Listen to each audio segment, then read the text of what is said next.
Bismillahirrahmanirrahim. Assalamualaikum warahmatullahi wabarakatuh.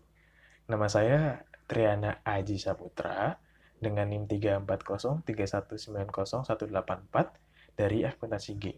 Bersama dengan rekan-rekan saya akan mempresentasikan tentang gambaran umum sistem informasi manajemen. Yang pertama adalah informasi.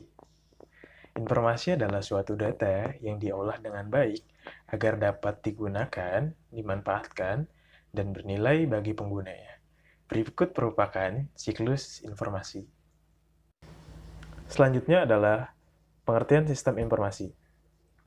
Sistem informasi adalah suatu sistem yang digunakan oleh organisasi untuk memenuhi kebutuhan seperti pengolahan transaksi harian, mendukung operasi yang bersifat manajerial, dan kegiatan strategis dalam suatu organisasi.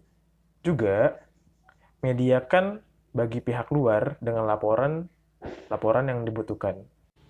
Assalamualaikum warahmatullahi wabarakatuh. Perkenalkan, nama saya Kiki Nur Azizah dengan nomor induk mahasiswa 34031900188 dari kelas akuntansi G, Prodi Akuntansi, Fakultas Ekonomi, Universitas Galuh.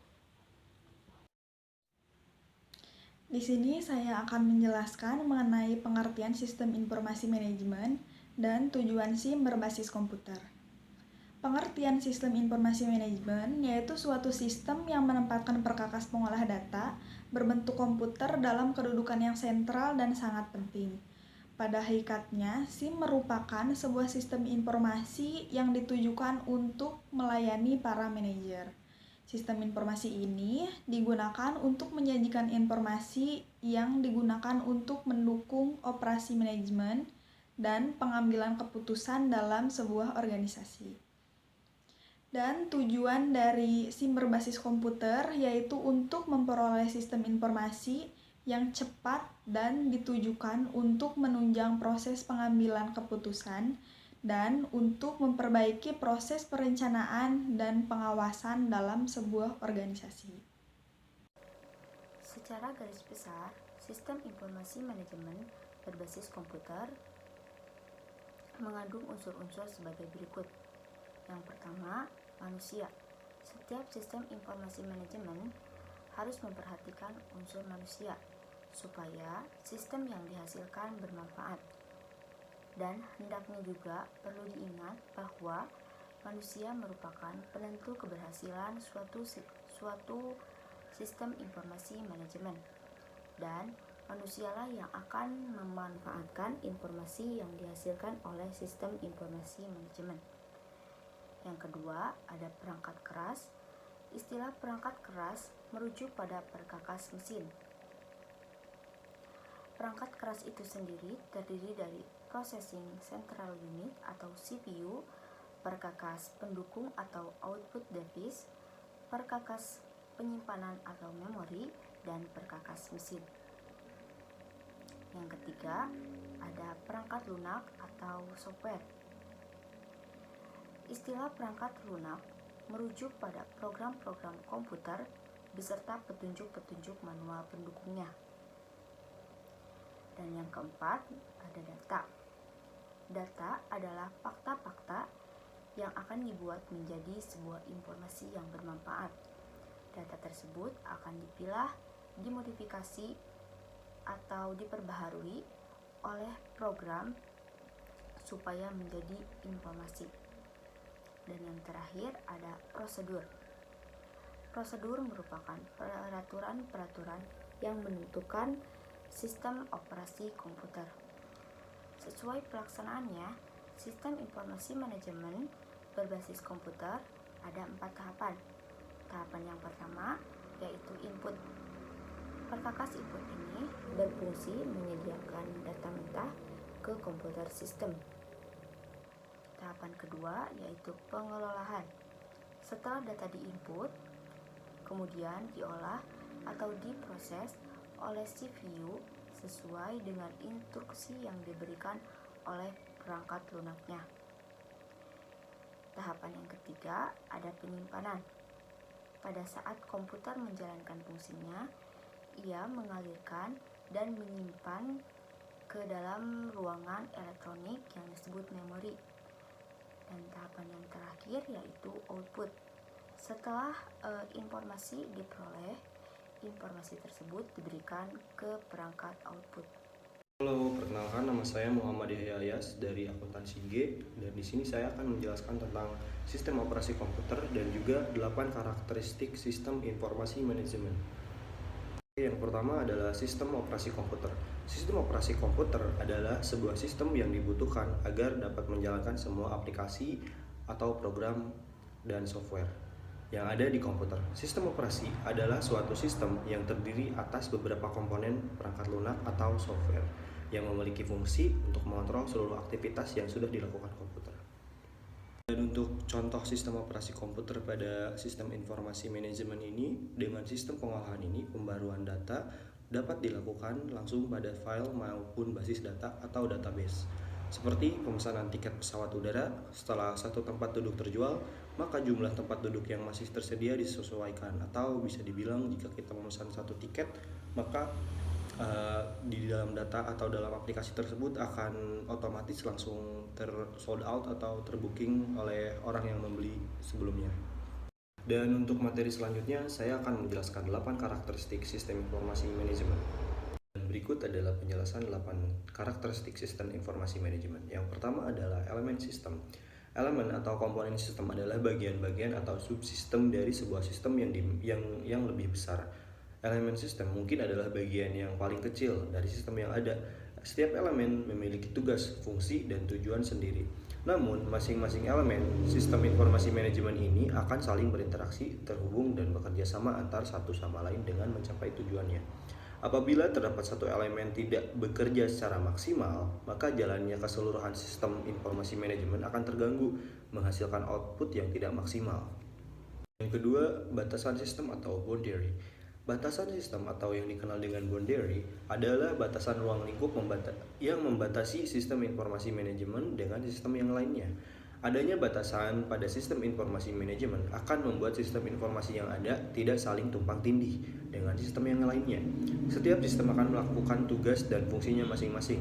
Hal-hal yang dibatasi oleh batas sistem contohnya adalah biaya, peraturan, personel, peralatan, dan lain-lain. Yang ketiga, lingkungan luar atau environment.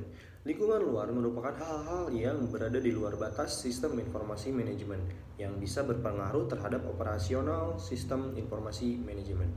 Lingkungan luar sistem berpengaruh positif dan negatif. Lingkungan luar yang merugikan harus bisa dikendalikan dan ditahan sedemikian rupa agar tidak sering mengganggu kegiatan sistem.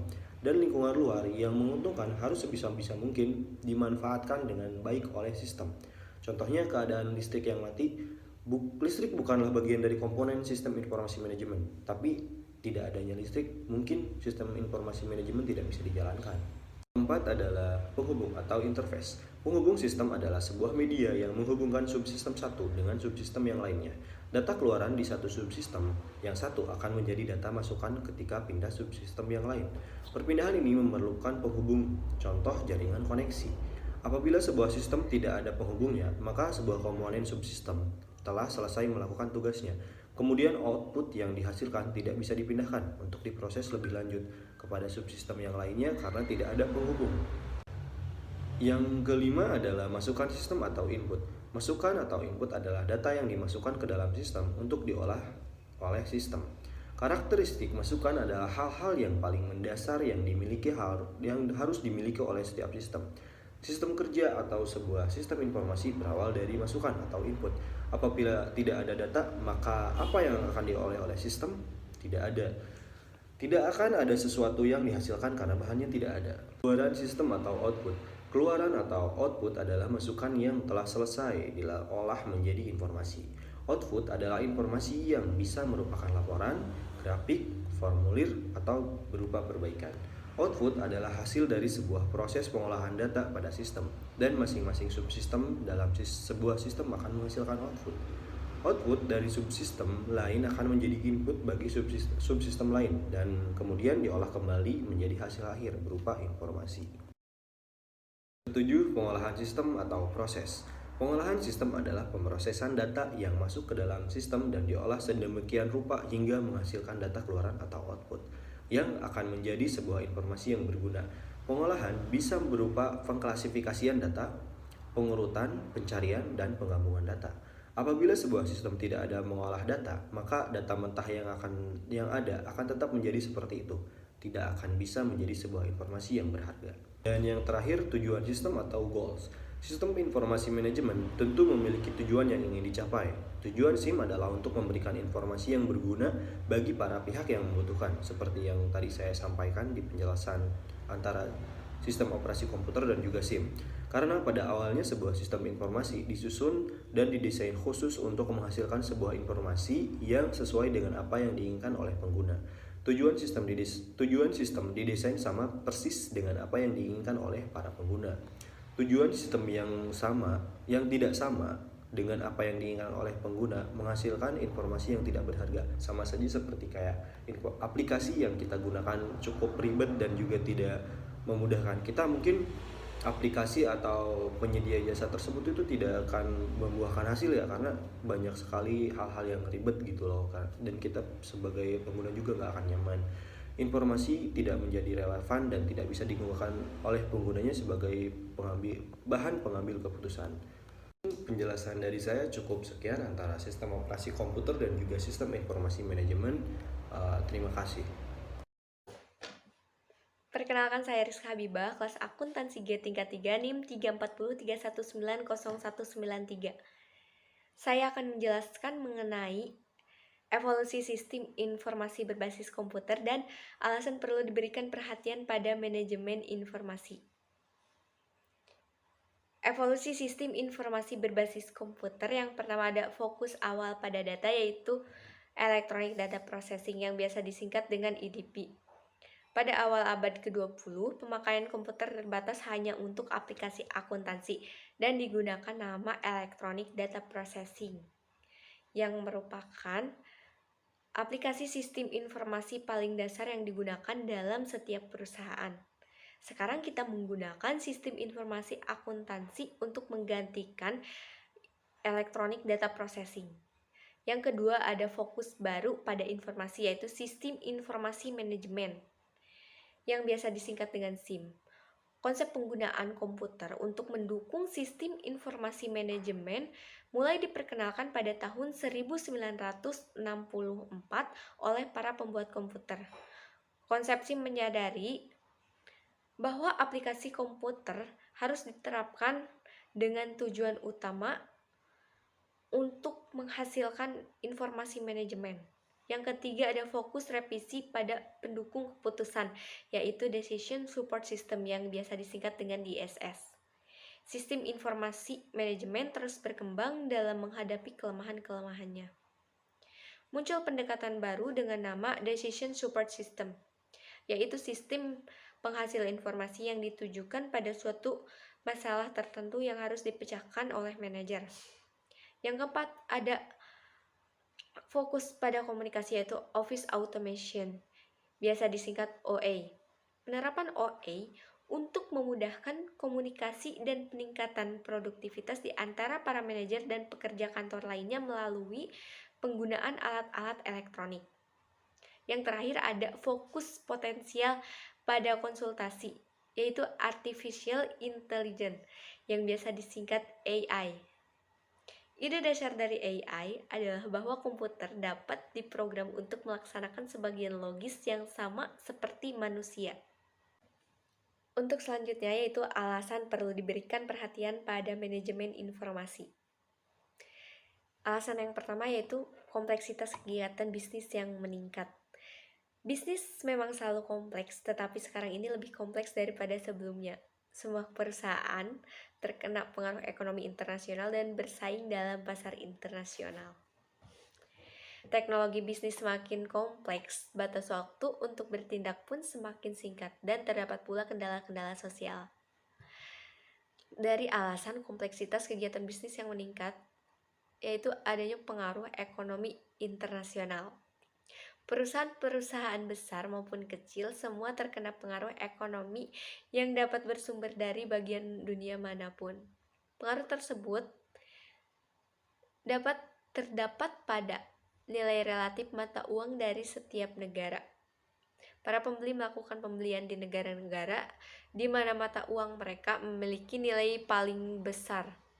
Sebagai contoh, saat Meksiko mendevaluasi peso pada akhir 1980-an, banyak turis Amerika Serikat yang memutuskan untuk berlibur di Meksiko daripada di tempat lain seperti Hawaii.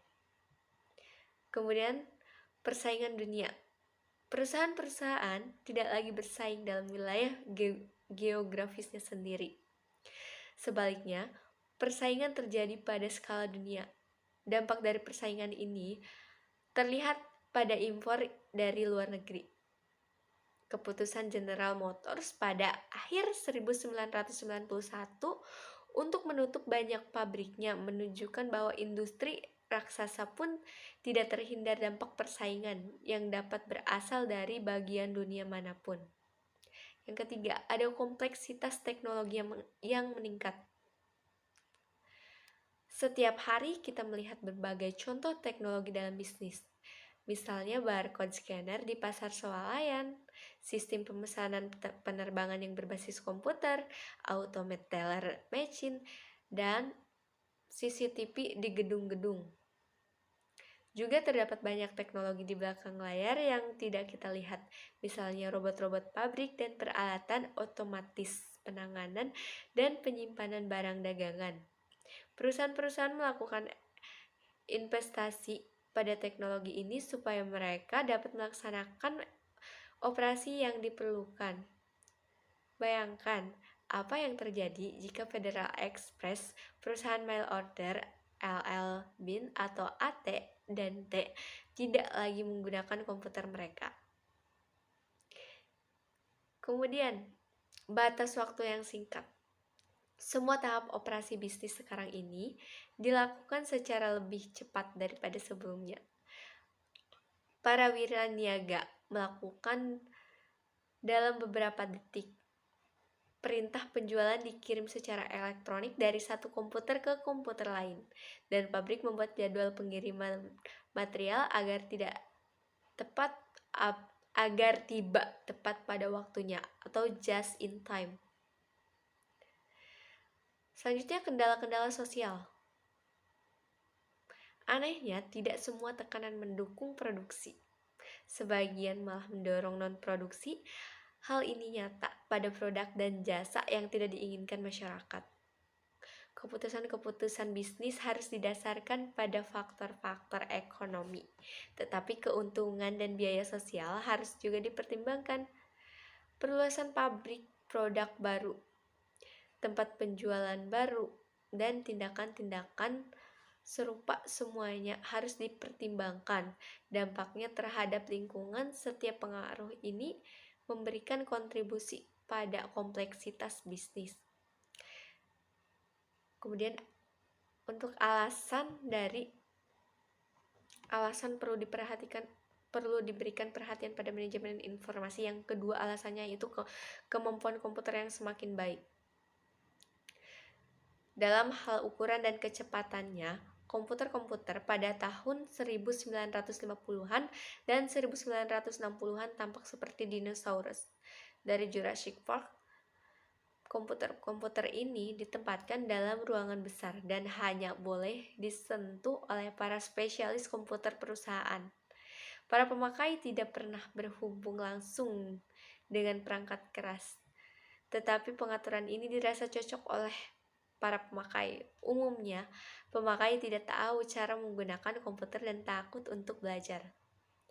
Para pemakai komputer sekarang sebaliknya sangat mungkin memiliki terminal keyboard atau komputer mikro di ruangan mereka.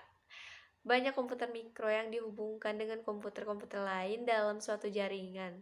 Bukan hanya komputer yang tersedia, para pemakai manapun tahu cara menggunakannya.